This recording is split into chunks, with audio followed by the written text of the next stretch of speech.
வேண்டி எல்லாரும் உங்களுடைய கோத்திரம், நாமதேய நட்சத்திரம், குடும்பத்தில் எல்லாருடைய நாமதேய நட்சத்திரம் மனசில் ஒரு வாட்டி சங்கல்பம் பண்ணுங்கோ. சர்வேஷாம் பக்தஜனானாம் க்ஷேமஸ்தைரிய விஜயவீரிய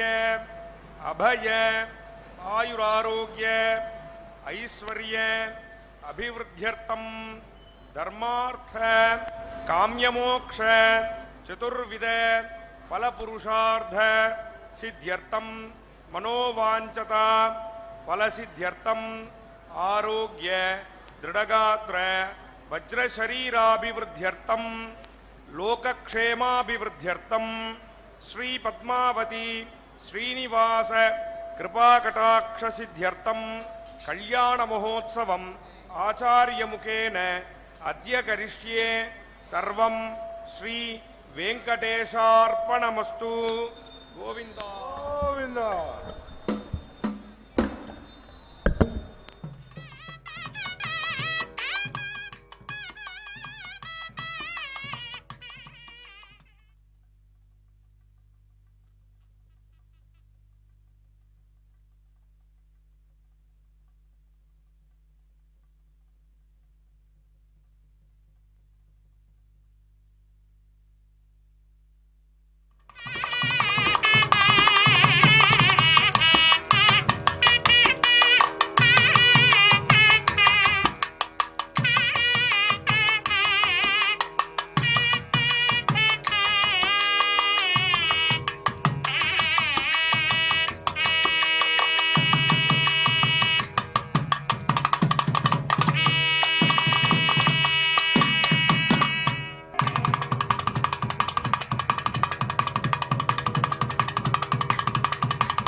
ಶ್ರೀ ವೆಂಕಟೇಶ ಚರಣೌ ಶರಣಂ ಪ್ರಪದ್ಯೆ. ತಿರುಚಾನೂರು ಕ್ಷೇತ್ರದಿಂದ ಪ್ರತ್ಯಕ್ಷವಾಗಿ ಪ್ರಸಾರವಾಗುತ್ತಿರುವ ಕಲ್ಯಾಣೋತ್ಸವ ಕಾರ್ಯಕ್ರಮದ ವೈಭವಗಳನ್ನು ವೀಕ್ಷಿಸುತ್ತಿದ್ದಿರಿ. ಶ್ರೀ ವೆಂಕಟನಾಥನ ಹೃದಯ ವಿಹಾರಿಣಿಯಾದ ಪದ್ಮಾವತಿ ಅಮ್ಮನವರ ಕಲ್ಯಾಣೋತ್ಸವ ಕಾರ್ಯಕ್ರಮ ತಿರುಚಾನೂರು ಕ್ಷೇತ್ರದಿಂದ ಪ್ರತ್ಯಕ್ಷವಾಗಿ ಪ್ರಸಾರವಾಗುತ್ತಿದೆ. ಶ್ರೀ ವೆಂಕಟೇಶ್ವರ ಭಕ್ತಿ ಚಾನಲ್ನ ಮೂಲಕ ಈ ಕಾರ್ಯಕ್ರಮವನ್ನು ಪ್ರತ್ಯಕ್ಷವಾಗಿ ಪ್ರಸಾರ ಮಾಡುವಂತಹ ಪ್ರಕ್ರಿಯೆಯನ್ನು ನಿರ್ವಹಿಸಲಾಗುತ್ತದೆ. ಪಾಂಚರಾತ್ರ ಆಗಮ ವಿಧಿಗನುಸಾರವಾಗಿ ಅರ್ಚಕರು ಈ ಮಹತ್ವಪೂರ್ಣವಾದ ಪ್ರಕ್ರಿಯೆಯನ್ನು ನಿರ್ವಹಿಸಿಕೊಂಡು ಬಂದಿದ್ದಾರೆ. ಕಲಶಾರಾಧನಾದಿ ವಿಧಿಗಳೊಂದಿಗೆ ಈ ಪ್ರಕ್ರಿಯೆಯನ್ನು ನಿರ್ವಹಿಸುತ್ತಾ ಕಲ್ಯಾಣೋತ್ಸವದ ಪೂರ್ವರಂಗವಾದ ಎಲ್ಲ ವಿಧಿವಿಧಾನಗಳನ್ನು ಈ ಸಂದರ್ಭದಲ್ಲಿ ನಿರ್ವಹಿಸಿಕೊಂಡು ಬಂದಿದ್ದಾರೆ. ಎಲ್ಲ ದಿಕ್ಕುಗಳನ್ನು ಕೂಡ ಶೋಧಿಸುತ್ತಾ, ಶುಭ್ರಗೊಳಿಸುತ್ತಾ, ಸ್ವಚ್ಛಗೊಳಿಸುತ್ತಾ, ಪವಿತ್ರಗೊಳಿಸುತ್ತಾ ಶುದ್ಧಿ ಪುಣ್ಯಾಹವಾಚನೆಯ ಕೈಂಕರ್ಯವನ್ನು ಕೈಗೊಂಡಿದ್ದಾರೆ. ಈ ಶುದ್ಧಿ ಪುಣ್ಯಾಹವಾಚನೆ ಎನ್ನುವ ಪ್ರಕ್ರಿಯೆ ಅತ್ಯಂತ ಮುಖ್ಯವಾದದ್ದು. ಶ್ರೀ ವೆಂಕಟನಾಥನ ದಿವ್ಯ ಸಾನ್ನಿಧ್ಯದಲ್ಲಿ ನಡೆಯುವ ಕಲ್ಯಾಣೋತ್ಸವ ಕಾರ್ಯಕ್ರಮದಂತೆಯೇ ಪದ್ಮಾವತಿ ಅಮ್ಮನವರ ಸಾನ್ನಿಧ್ಯದಲ್ಲಿಯೂ ಕೂಡ ಅದೇ ರೀತಿಯಾದಂತಹ ಕಲ್ಯಾಣೋತ್ಸವ ಕಾರ್ಯಕ್ರಮವನ್ನು ನಿತ್ಯವೂ ನಿರ್ವಹಿಸಿಕೊಂಡು ಬಂದಿದ್ದಾರೆ. ಸುವರ್ಣವರ್ಣ ಸುಶೋಭಿತವಾದಂತಹ ಪೀಠಗಳಲ್ಲಿ ಪದ್ಮಾವತಿ ಅಮ್ಮನವರನ್ನು ಹಾಗೂ ವೆಂಕಟೇಶ್ವರ ಸ್ವಾಮಿಯನ್ನು ಇರಿಸಿರುವುದನ್ನು ತಾವು ಗಮನಿಸಬಹುದು. ಈ ಶುಭಕರವಾದಂತಹ ಒಂದು ವೇಳೆಯಲ್ಲಿ ಕಲಶಾರಾಧನಾ ಪ್ರಕ್ರಿಯೆಯನ್ನು ನಿರ್ವಹಿಸುತ್ತಿರುವುದನ್ನು ತಾವು ಗಮನಿಸುತ್ತಿದ್ದೀರಿ. ಈ ಮಹತ್ವಪೂರ್ಣವಾದಂತಹ ಈ ಒಂದು ಪ್ರಕ್ರಿಯೆ ಇದೀಗ ನಡೆದುಕೊಂಡು ಬಂದಿದೆ. ಕಲಶ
ಕಂಕಣ ಧಾರಣೆಗೆ ಸಂಬಂಧಪಟ್ಟ ಪ್ರಕ್ರಿಯೆಗಳನ್ನು ಈ ಸಂದರ್ಭದಲ್ಲಿ ನಿರ್ವಹಿಸುತ್ತಿದ್ದಾರೆ.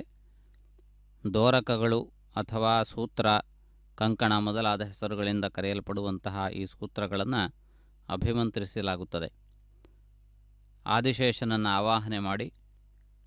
ನಂತರ ವಧುವರರಿಗೆ ಅದನ್ನು ಕಟ್ಟಲಾಗುತ್ತದೆ ರಕ್ಷೆಯಾಗಿ.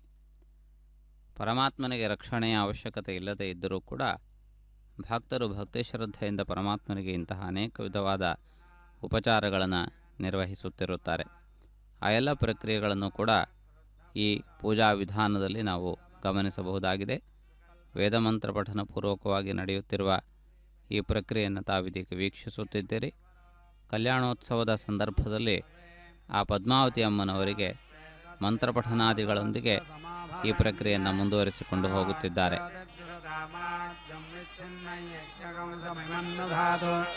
बृहस्पतिस्तनुतामिमन्नो विश्वे देवा इहमादयन्ताम् सप्तते अग्ने समिधः सप्तजिह्वा सप्तर्षयः सप्तधाम प्रियाणि सप्तहोत्राः सप्तधात्वा यजन्ति सप्तयोनिरावृणस्वा घटेन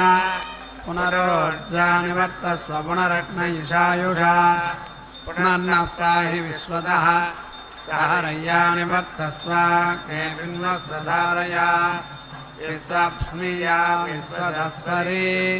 लेकस्लेकस्तेन आदित्याजन्युषाणावियन्तो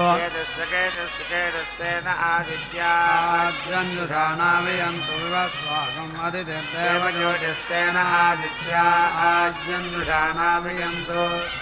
भूमिर्भूम्याद्योर्वरिणेत्ताहाजिदैवै नमादत्ते सन्नीलकाद्रवेयो मन्त्रमुपस्यत्ततो वै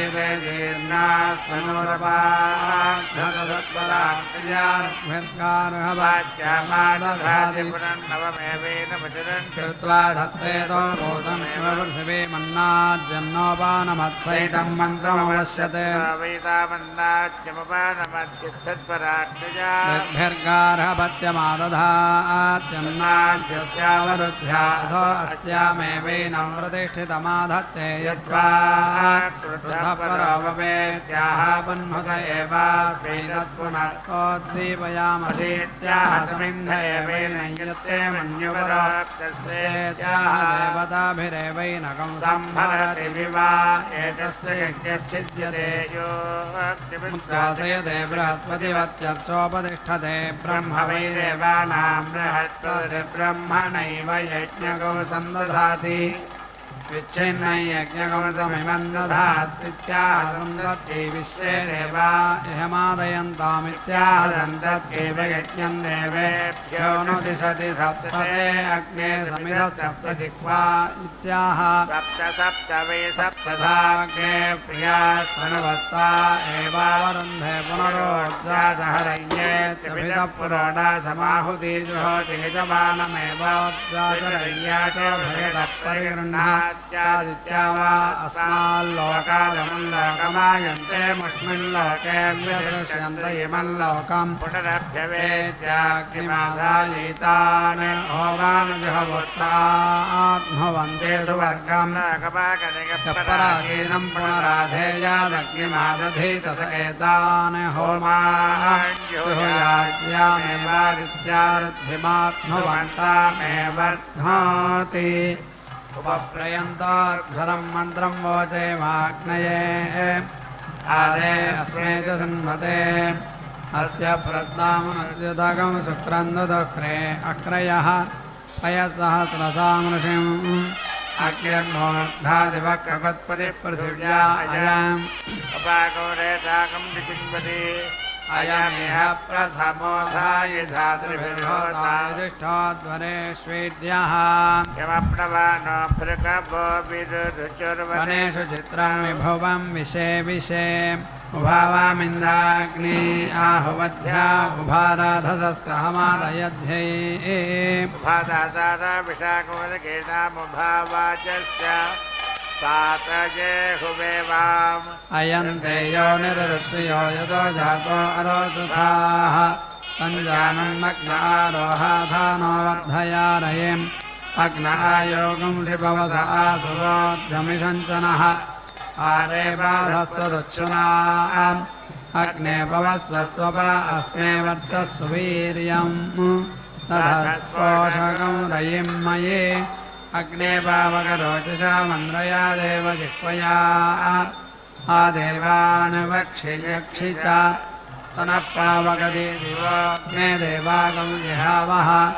उपयज्ञगं हविश्चनः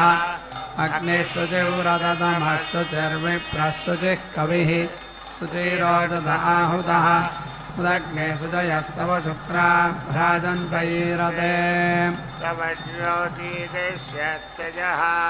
आयुर्दा अग्नेस्यायुर्मेदेहि वर्चोदा अग्नेसि वर्चो मेदेहि तनोपा अग्नेसि तनुवं मे वाक्यग्ने जन्मे तनुवा वोनन्तन्म आवृणा स्वाशतकं हिमा आज्यमन्तस्वमे धीमहि वयस्वन्तो वयस्कृतम् कृतकं सुवीरासो अदाभ्यम् अग्नेर्दिवत्संहरं परिशिष्टे अधिनाके सन्तमग्ने सूर्यस्य वर्चसा गधा स्वमृगेणागस्तु तेन सम्प्रियेण धाम्ना समग्ने सूर्यवर्चा असि सम्मामायुषा वर्चसा प्रजया सृजा सम्पद्यामि प्रजा अहमिडप्रजसो मानवीः सर्वा भवन्तनो गृहे महत्साम्भवो भक्षीय महत्समहो भक्षीय सहस्रमहो भक्षीय चक्षुम्भो भक्षीय ओष्ठेऽस्मिन् क्षयेऽस्मिन् योनावहैवस्तेतो मापगातभक्वीर्मे भूयास्तकं हितासि विश्वरूपे रामोर्जा विशाखो पत्येनाराय स्पोषेण मयि वोराय श्रयन्ताम् उपत्वाग्ने दिवे दिवे दोषावस्तद्भिया वयं नमो भरन्त एमसि राजन्तमध्वराणां गोपामृतस्य दीदिविं वर्धमानग्रस्वेदमे स नः पितेव सूनवेग्ने सुपायनो भव स च स्वानस्वस्तये अग्ने त्वन्नो अन्तमः उदत्राता शिवो भववरोच्छः तन्त्वासो ज्येष्ठदे दिवः सुम्नाय नूनमीमहे सखिभ्यः असुरग्निर्वसुश्रवाः अच्छानक्षिद्यमत्तमो रयिन्दाः ऊर्जावः पश्याम्योर्जामापश्यता सागस्पोषेण वपुष्यामि रायस्पोषेण मापश्यतेनास्थमधुगतस्यो नामाविशते रामदः सहस्रपोणं वपुष्यासं नैव रायश्रयन्ताम्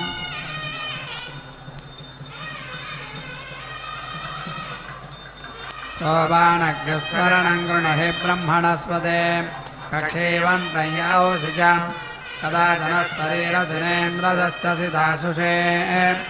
उपोपेन्नुमघवन्भूय इन्नुतेरानन्देवस्य पृच्छते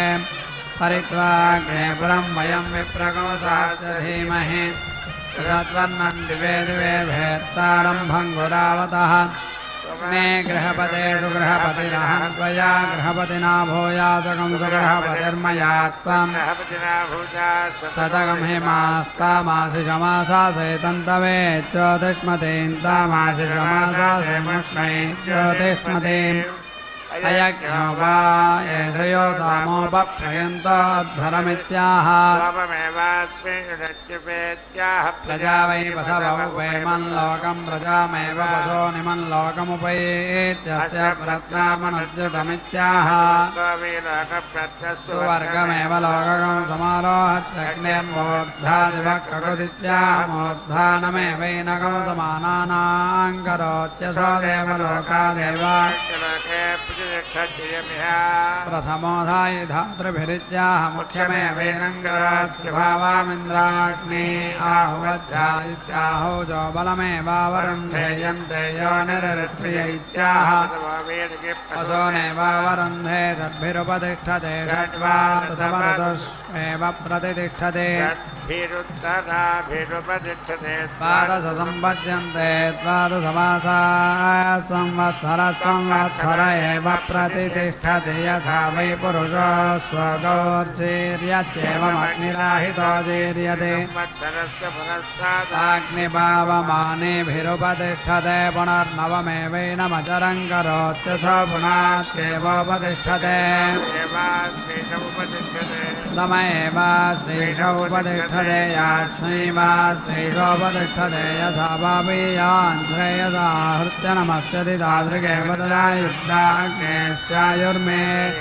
आयुर्दाख्येषवत्सोदाग्ने सुवत्सो मेधेहीत्याहवत्सोदाख्येषु तनोपाग्नेशे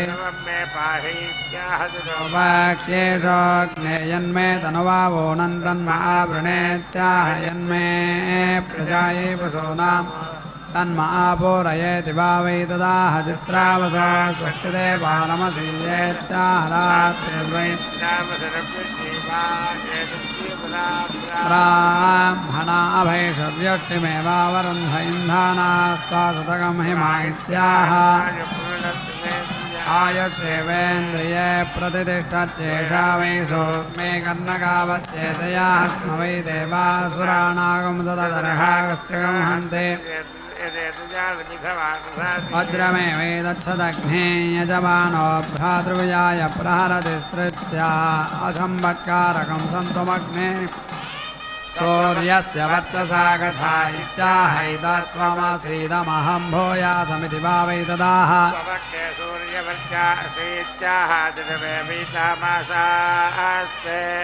सम्पश्यामि प्रजाहमित्याह यावन्देव ग्राम्या प्रसवस्थानेवावरुन्धें भस्तां भवभक्षीयेत्याहां भवकेदामहस्ताकेदा सहस्रसः वभक्षीयेत्याह सह केदावोर्जस्थोर्जं वभक्षीयेत्याह देवदे वसो नेवात्मन् रमयदये हेमस्ते दोमापगातेत्याह ध्रुवाय वैनानपगाः कुरुत इष्टगचिद्वा विश्वरूपेरिति वत्समभिमृशत्युपैवेनं धत्ते वसुचितमेनं प्रवायेषोऽस्मान् लोकाच्च वदेय आहवनीयम् गार्हपत्यमुपतिष्ठतेऽस्मिन्नेव लोके प्रतिष्ठत्य गार्हपत्या यैव निह्नते तेजो वै गायत्री तेज एवात्मन्धत्ते यदेतन्त्र च मन्वाहतुन्दत्ते गार्हवत्यं वा अनो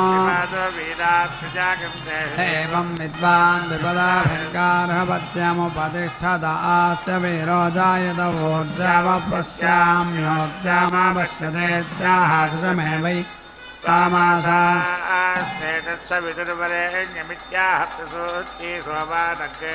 स्वरणमित्याह सोमवेदमेवावरुन्धे गणहि ब्रह्मणस्वदैत्याह ब्रह्मवर्चसमेवावरुन्धे एवं विद्वानग्निमुपतिष्ठते परित्वाग्ने पुरं वयमित्याह परिधिमेवैतं परिदधाद्यस्कन्दाय अग्ने ग्रहपद इत्याह यथा यजुरेवैतच्छतकं हिमादिषे दिवा वै ददाह पुत्रस्य नाम गृह्णात्यन्नादमेवैनं करोति दामादिरमासाते तुन्दवे ज्योतिष्मतीमिति प्रोजात् तेजस्वेवास्य ब्रह्मवर्चसे पुत्रो जायते दामादिरमासाते मुष्मे ज्योतिष्मतीमिति प्रोजात् यस्य पुत्रो जातस्यात् तेजस्मिन् दधाति अग्निहोत्रं जुहोति यदेव किञ्च यजमानस्य स्वन्तस्यैव तत्रेतस्यञ्जते प्रजनने प्रजननकं हि वा अग्निरथौषधीरन्तगता दहति तेदेव तत्सिञ्जति प्रैव प्रातस्तनेन जनयते तत्रेतस्सिक्तन्नत्वश्राविकटं प्रजायते रूपाणि विकरोति तावच्च वेदप्रजायत एष वेदेव्यस्तक्षायो यजते तेतदेव सिक्तस्य बहुशो रूपाणि विकरोति स प्रैव जायते स्वस्वभूयान् भवति तदेवं विद्वानक्यमुपतिष्ठते हत्देवानामासीद्रात्रिरसुराणां ते सुरायद्देवानां वित्तं वेद्यमासीत्तेन ते देवा मन्यन्त देवस्यन्नाग्नेयीरात्रिराग्नेया पशवैवमेवाग्निग्रस्तवामसदस्तुतपशून् पुनर्दासते दिते किमस्तुभ्यस्तुतः रात्रिया अध्याह रभिपशोन्निराजते देवा पशून् विद्वान् एवं विद्वानग्निमुपतिष्ठते वसवान् भवत्यादित्यो वा अस्माल्लोकादमल्लोकमयित्सोमल्लोकं गत्वा मत्स्यसंयतै वाक्ययन् लोकस्व मन्यते ममेवाग्निग्रस्तवानि समास्तुतस्व वर्गं लोकं गमयिष्यति ते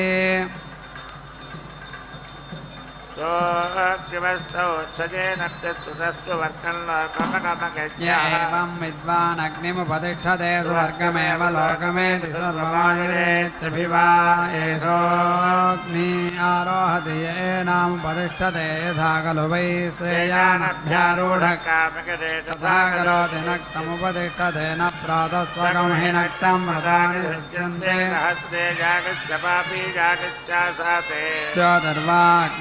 रात्रिर्यन्नक्तमुपतिष्ठते ज्योतिषैवतमस्तरत्युपस्थेयोऽग्निर्नोपस्थेया नित्याहर्मणस्यायेन्वय्याहरहराहुत्याधीनं याचते देवानहरहर्याजिष्यते तस्मान्नोपस्थेयोऽथो खल्वाहुराजिदैवैकयजमानो यजत इत्येषा खलु वा आहिता अग्निमुपतिष्ठते तस्मादुपस्थेय प्रजापतिः पशो न सृजते दृष्टाहो रात्रे प्राविशन्तान् छन्दोभिरन्वविन्दते छन्दोभिरुपतिष्ठते स्वमेव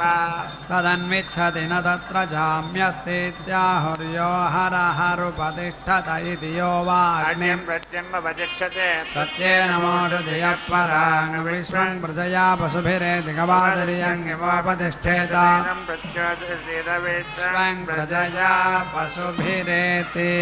मम नाम प्रथमं जातवेदः पिता माता च दधतुर्यदग्रे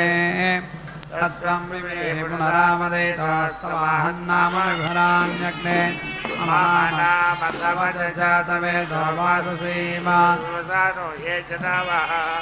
आयुषे त्वञ्जीवसे वयं यथा यथं विपरीतधावहै पुनस्ते नमोऽग्नये प्रतिविद्धाय नमो नाधृष्टाय नमः सम्राजे आषाढः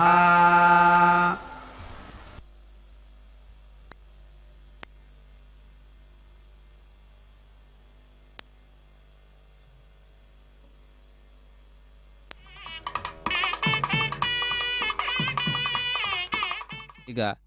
ಕನ್ಯಾದಾನಕ್ಕೆ ಸಂಬಂಧಪಟ್ಟಂತಹ ಏರ್ಪಾಟುಗಳನ್ನು ಅರ್ಚಕರು ನಿರ್ವಹಿಸಿಕೊಂಡು ಬಂದಿದ್ದಾರೆ. ಪರಮಾತ್ಮನೇ ಇಲ್ಲಿ ವರನಾಗಿದ್ದಾನೆ.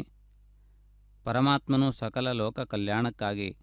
ಈ ಕಲ್ಯಾಣೋತ್ಸವ ಸಂಕಲ್ಪವನ್ನು ಮಾಡಿದ್ದಾನೆ. ಅದಕ್ಕೆ ಅನುಗುಣವಾದಂತಹ ರೀತಿಯಲ್ಲಿ ಇದೀಗ ಕನ್ಯಾದಾನಕ್ಕೆ ಬೇಕಾದಂತಹ ಏರ್ಪಾಟುಗಳನ್ನು ಮಾಡಿರುವುದನ್ನು ಗಮನಿಸುತ್ತಿದ್ದೀರಿ. ಈ ಸಂದರ್ಭದಲ್ಲಿ ಮಂಗಳ ಶ್ಲೋಕಗಳನ್ನು ಹಾಡಲಾಗುತ್ತದೆ. ಪದ್ಮಾವತಿ ಅಮ್ಮನವರ ಮಹಿಮೆಯನ್ನು ಕೊಂಡಾಡುವ ಶ್ಲೋಕಗಳನ್ನು, ಪರಮಾತ್ಮನ ವೈಭವವನ್ನು ಆವಿಷ್ಕರಿಸುವಂತಹ ಶ್ಲೋಕಗಳನ್ನು ಈ ಸಂದರ್ಭದಲ್ಲಿ ಹಾಡುವುದರ ಮೂಲಕ ವಧುವರರಿಬ್ಬರ ಮಹತ್ವವನ್ನು ನಮಗೆ ತಿಳಿಯಪಡಿಸುವ ಪ್ರಯತ್ನವನ್ನು ಮಾಡುತ್ತಿದ್ದಾರೆ. ಪರಮಾತ್ಮನು ಸಕಲ ಜಗತ್ತಿಗೆ ಅಧಿಪತಿ, ರಾಜಾಧಿರಾಜ, ಸಾರ್ವಭೌಮ, ಸಕಲ ಲೋಕಗಳ ಸೃಷ್ಟಿಸ್ಥಿತಿ ಲಯಗಳನ್ನು ನಿರ್ವರ್ತಿಸಬಲ್ಲಂತಹ ಶಕ್ತಿ ಸಾಮರ್ಥ್ಯಗಳನ್ನು ಹೊಂದಿರುವವನು.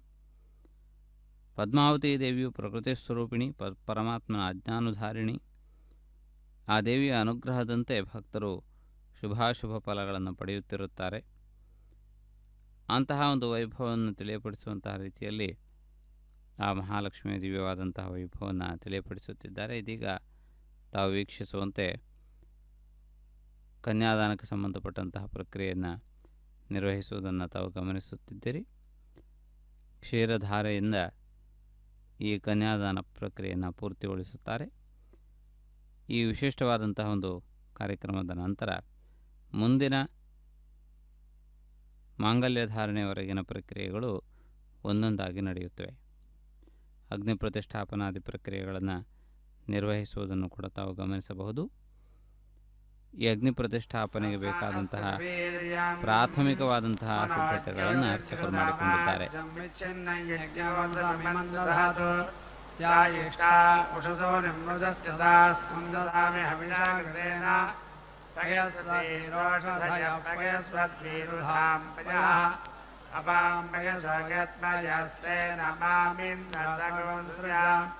अग्ने व्रतवते व्रतपञ्चरिष्यामि यच्छगेयं तन्मेराध्यताम् अग्निगोहोतारमिहतगोहुवे देवानि यज्ञियानि हयानि हवामहे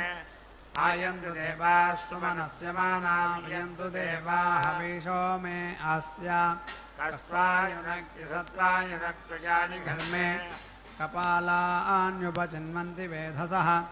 ओष्णस्तान्यपि व्रत इन्द्रवायो विमुञ्चता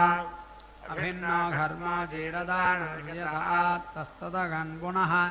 इत्मो वेदिः परिधयश्च सर्वे यज्ञस्यायुरनुसञ्चरन्ति त्रयस्त्रिगं सत्तन्तवो ये विदत्नीरे यैमं यज्ञस्वधया ददन्ते तेषां छिन्नं तत्तधामि स्वाहा कर्मो देवागम् अप्येतु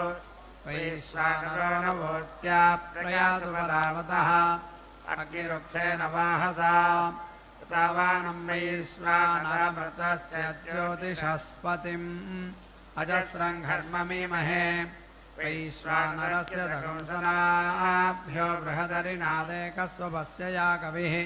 उभापितरा मह्यन्न जायताग्निर्या वा पृथिवी भूरिरेतसा पृष्ठाग्निपृथिव्यां पृष्ठो विश्वाओषधीरा विवेश वैश्वानरसहसा पृष्ठाग्निस्तनोदिवासरिषः पातु नक्तम् जातो यदग्ने भुवनां यज्ञः प्रसन्न गोपा इर्यः परिज्मा ब्रह्मणे विन्दगातुं यूयं पादस्वस्तिभिः प्रदानः आरोदसी अपृणाजायमानः वन्दे वागम् अभिदस्तेरमुञ्चो वैश्वानरजातवेदो महित्वा अस्माकमग्ने मघवत्सुधारयानामि क्षत्रमजरकं सुवीर्यम् वयं जयेम सतिनकं सहस्रिणं वैश्वानरवाजमग्ने तवोतिभिः वैश्वानरस्य राजा हि कम्भुवनानामभिः श्रीः इतो जातो विश्वमिदं विजष्टे वैश्वानरो विदधे सूर्येण अवते हेडो वरुण नमोभिरवयज्ञेभिरीमहे हविर्भिः शयन्नस्मभ्यमसुरप्रचेतो राजन्नेनाकं निदिश्यधक्ततानि उदोत्तमं वरुणवासमस्वदवाधमं विमध्यमग्रश्रधाय अथा वयमादित्यव्रतेतवानागसो अधिग्रामण्णोऽकारशं जिष्णोरश्वस्य वाजिनः शुभेनोऽग्रत्रण आयोगं श्रितारषते आदधिग्राश्रवसा पञ्चकृष्टे स्वोद्यैव ज्योतिषापस्तताना सहस्रसा शतसा आज्यर्वा सामिमा वचागुंसि अग्निर्मोर्धा भुवः मरुता यद्धवो दिवस्त्वं नायन्तो हवामहे आतो न उपगन्तना यावः शर्मसमानाय सन्ति यच्छदाधे अस्मभ्यन्तानि मरुतो वयन्तरयन्नो धत्तवृषणस्वीरम् अदितिर्नवरुष्यत्वदितिः शर्म यच्छतो अदितिपात्पकं हसः महे मोषमातरकं सुव्रतानां तस्य पत्नीमवसे हुवेम विक्षत्रामजरन्ति मरोचेकं सुधर्माणमदितिकं सुप्रणीतिं सुत्रामाणं पृथिवीन्द्यामनेहसकं सुधर्माणमदितिकं सुप्रणीतिं दैवीर्नावग्रस्वरित्रामनागसमस्रवन्ति मारुहेमा स्वस्तये किमागं सुनाभमारुहकं सतारित्रागं ततस्भ्याम् अक्षित्रां पारयेष्णां सन्तासिञ्चामेजुषा प्रजामायुर्धनञ्च बृहस्पतिप्रसूतो यजमान इह मारिषते आद्यमसि सत्यमसि सत्यस्याध्यक्षमसि हविरसि वैश्वानरं वैश्वदेवमुत्पोतसुष्मकं सत्योजास्तहोसि सहमानमसि मसि सहस्वाराधे सहस्वाराधे यतः सहस्वपृतनाः सहस्वपृतन्यतः सहस्रवीर्यमसि तम्मा जन्माज्यस्याज्यमसि सत्यस्य सत्यमसि सत्यायुरसे सत्येन त्वाभिघारयामि तस्य ते भक्षीयपञ्चानां त्वा वातानां यन्त्राय धत्ताय गृह्णामि पञ्चानां त्वर्थूनां पञ्चानां त्वा दिशां यन्त्राय धत्राय गृह्णामि पञ्चानां त्वा पञ्चजनानां यन्त्राय धत्राय गृह्णामि जलोस्त्वा पञ्चबिलस्य गृह्णामि ब्रह्मणस्त्वा तेजसे यन्त्राय धत्राय गृह्णामि क्षत्रस्य त्वोजसे त्वा यन्त्राय धत्राय गृह्णामि सुवीर्याय त्वा गृह्णामि आयस्पोषाय त्वा गृह्णामि ब्रह्मवर्चसाय त्वा गृह्णामि भोरस्माकं हविर्देवानामाशुषो यजमानस्य देवानां त्वा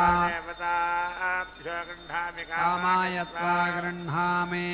ध्रुवासि ध्रुवाहकं जातेषु भोजारन्धेरश्चेत्तावसविदुग्रोहकं चेत्तावसविदभिभोरस्य विभोरहकं सुजातेषु भूयासमविभोश्चेत्तावसविद्युनस्मित्वा ब्रह्मणादेव्येन हव्यायास्मै वोढवे जातवेदः सिंहानास्तासु प्रजदस्वीराज्योग्यीवेम यन्मे अग्ने अस्य यज्ञस्य ऋष्याद्यद्वा स्कन्दादाज्यस्योत विष्णो येन हन्मि सपत्नं दुर्मलायुमैनं दधामि निर्वृत्या उपस्थे उच्छुष्माग्ने यजमानायै धीनि सुष्माभिदासते अग्ने देवेद्धमन्विद्धमन्द्रजिह्वामर्त्यस्य देहो तन्मूर्धन्नाजिघर्मे प्रजास्त्वाय सुवीर्याय मनोऽसि प्राजापत्यं मनसा मा भूतेनाविषवागस्यैन्द्रियसपत्नक्षयनि येनाविषवसन्तमृतोनां प्रीणामि समाप्रीतप्रीणादु ग्रीष्ममृतोनां प्रीणामि प्रीतप्रीणादु वर्षाऋतूनां प्रीणामि तामा प्रीता प्रीणन्तु शरदमृतूनां प्रीणामि सामा प्रीता प्रीणातु हेमन्तस्य शिरावृतॄणां प्रीणामितो मा प्रीतौ प्रीणीतामग्ने सोमयोरहं देवयज्ञया चक्षुष्मान् अग्नेरहं देवयज्ञया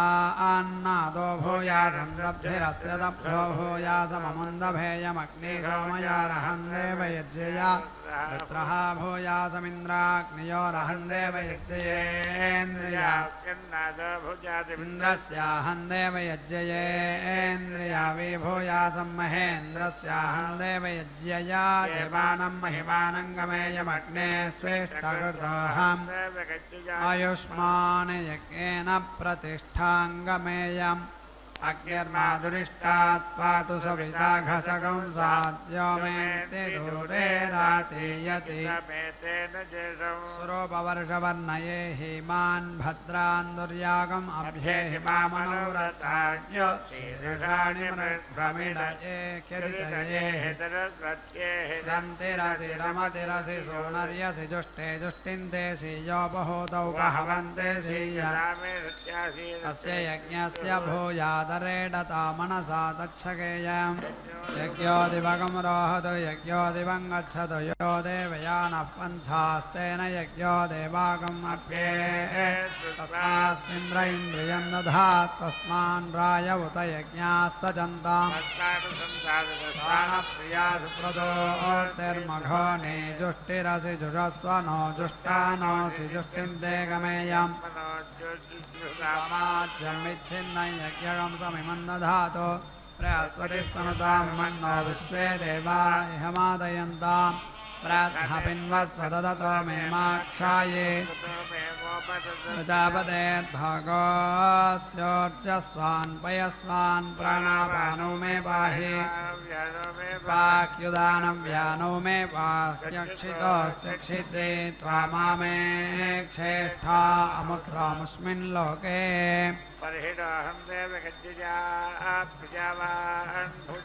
नराशकं सस्याहं देवयज्ञया पशुमान् भूयासमग्ने स्विष्टकृताहं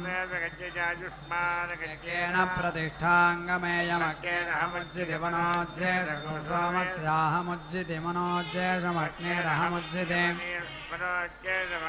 सोमयोरहमुज्जिति मनोज्येषमिन्द्राग्नियोरहमुज्जिति मनोज्येषमिन्द्रस्याहमुज्जिति मनोज्येषम्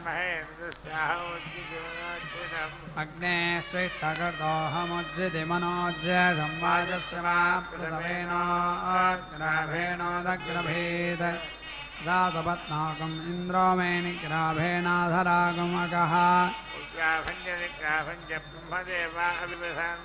असा सपत्नानिन्द्राग्नि मे विशोचीनान्व्यस्यताम् हेमा अग्मन्नाशिषो दोहकामा इन्द्रवन्तो वनामहे भुक्षीमहि प्रजामिषम्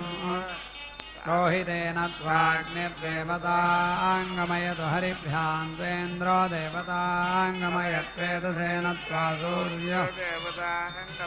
ते मुञ्चामिरसनानि रश्मीनि वियोक्त्रायानि परिसर्तनानि धत्ता तस्मासु द्रविणयच्च भद्रं भागधान् देवतासु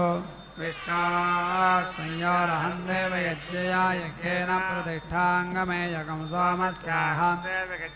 सुरेतारेतोऽधिशेयत्वष्टुरहं देवयज्ञया वसूनागं रूपं भुषेयं देवानां पत्नीरग्निर्गृहपतिः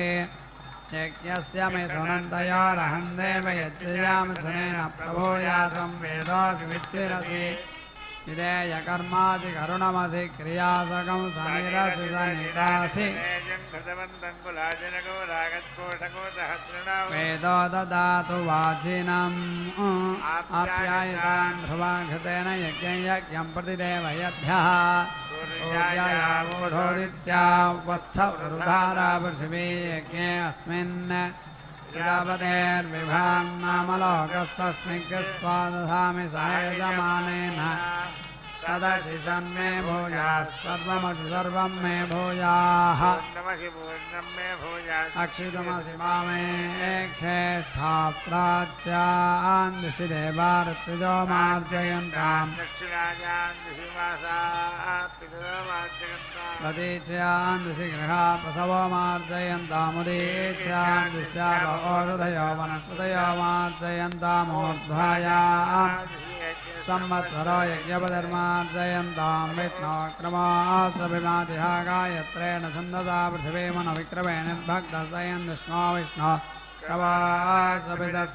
त्रैष्टुभेन छन्दसान्तरिक्षमनविक्रमेण भक्तस्तयन् विष्णो विष्णो क्रमादरादीयतो हन्ता जागतेन छन्दसा देवमनविक्रमेण भक्तस्तयन् विष्णो विष्णो क्रमादिशत्रो यतो ेन छन्दसा दिशोन विक्रमेण भक्तस्तय विष्णः श्रेयोवतीयायत्सम्भूतं भूतं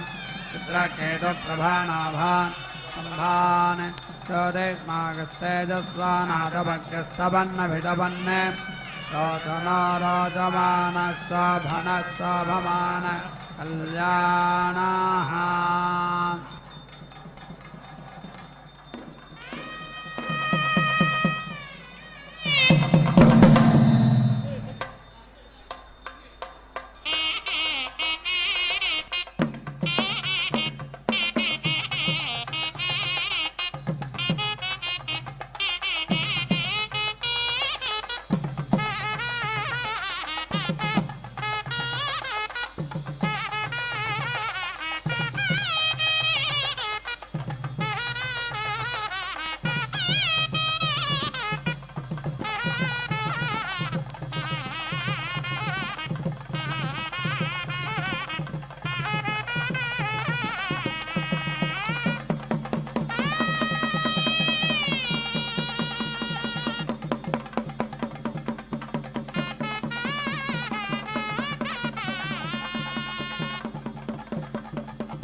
अगन्मसुवस्सुवरगन्मसन्दृशस्ते माच्छित्स्यते तपस्तस्मै देवा वृक्षिशुभोरसि श्रेष्ठो रश्मिरावायुद्धास्यायुर्मेधेहि वच्चोदासि वच्चोपगिधेहिदमहममुं भ्रातृव्यमाभ्यो दिग्भ्योऽस्मै दिवोऽस्मादन्तरिक्षादस्मै पृथिव्यास्मादन्नाद्यान्निर्भजामि सञ्ज्योतिषा भोवमैन्द्रियमावृतमन्वावर्ते समहं प्रजया सम्मया प्रजा समहगौराय स्पोषेण सम्मया रायस्पोषस्तमिद्धो अग्ने मे दीदिः समेद्धा ते अग्ने दीद्या संवसुमान् यज्ञोऽवसीयान् अग्नायोगं शिपवसा सुवोर्जमिषञ्चनः आरे बाधस्वदक्षिणाम् अग्ने भवत्वस्वपा अस्मे वर्चस्व वीर्यम् तदपोषकं रयिं मयि अग्ने गृहपते सुगृहपतिरहं त्वया गृहपतिना भूयासकं सुगृहपतिर्मया त्वं शतकं हिमास्तामासिषमासासेदन्तवे ज्योतिष्मतीन्तामासिषमासासे मुष्मै ज्योतिष्मतीं कस्त्वायनक्तिषत्वा विमुञ्चत्वग्ने प्रथमचारिषन्तदशकन्तन्मे राधियज्ञो बभूवसा दीक्षामतिरेचयति सप्ताहं प्रचरन्ति सप्तवैशीर्षण्याः प्राणाः प्राणादीक्षा प्राणैरेव प्राणान् दीक्षामवरुन्धे पूर्णाहुतिवत्तमान् जुहोति सर्वं वै पूर्णाहुतिः सर्वमेवाप्नोति तथोऽयं वै पूर्णाहुतिः अस्यामेव प्रतिष्ठति नारायणाय विद्महे वासुदेवाय धीमहि तन्नो विष्णुः प्रचोदयात् स्वाहा महादेव्यै च विद्महे विष्णुपत्न्यै च धीमहि तन्नो लक्ष्मीः प्रचोदयात् स्वाहा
Oh